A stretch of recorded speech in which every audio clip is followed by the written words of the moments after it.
unguwar 'yan gargajiya kowa ba zai iya ba. Sai na roƙe shi na ce mai dan Allah za ka iya kai ni gurin, sai ce gaskiya ni mace ce ba zan iya ba. Sai na ce mai kar ya damu, in Allah ya yarda ko da in na tafi gurin nan zan rasa raina, insha Allah in dai bukata za ta biya zan je na yi abin da ake so.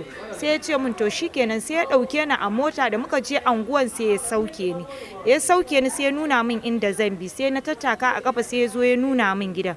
Da ya nuna min sai ya tafi a abin shi, sai ya gaya min sunan shi na mama. Na yi magana na mama shiru, na daɗe a gurin bai yi magana ba. To bayan na dawo gida sai na sanar da 'yan sanda.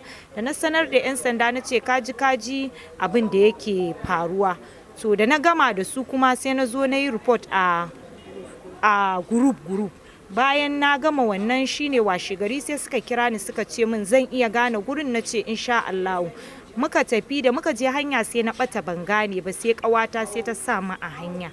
Da muka je muna nokin a gidan sai muka yi sallama, sai ta ce waye, sai na ce mata baki ne. Sai ta ce min wanne irin baki ne za su zo mata haka tsakar dare. Sai na ce ta yi hakuri, mu dukan mu mata ne 'yan uwanta kuma ba wai mun zo mu cutar da ita bane. Sai ta buɗe ƙofa kaɗan haka. Da ta buɗe ƙofa kaɗan tana ƙoƙarin ta mai da ƙofan ta rufe, sai muka tura ƙofan sai muka shiga gidan. Sai na ce mata muna neman na mama ne, sai ta fara faɗa tana zage-zage. Ita bata san wani na mama ba wani na mama a nan gidan. Sai shi ya fara magana a cikin ɗaki yana cewa hajiya jiya ma na yi magana baki ji ba, dan Allah ki taimaka min ki fito da ni a gurin nan za su kashe ni, dan Allah ki taimaka min za su kashe ni. Sai na rasa a cikin ɗakin da yake maganan, na rasa a wani ɗaki yake magana.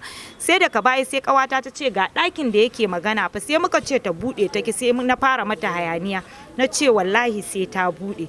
Tana buɗewa ya zo bakin kofan ma da duwawu haka yake ja har ya zo bakin kofan. Ana buɗe cikin ɗakin yana wari, a nan yake fitsari, a nan yake kashi a dandamalin ƙasa.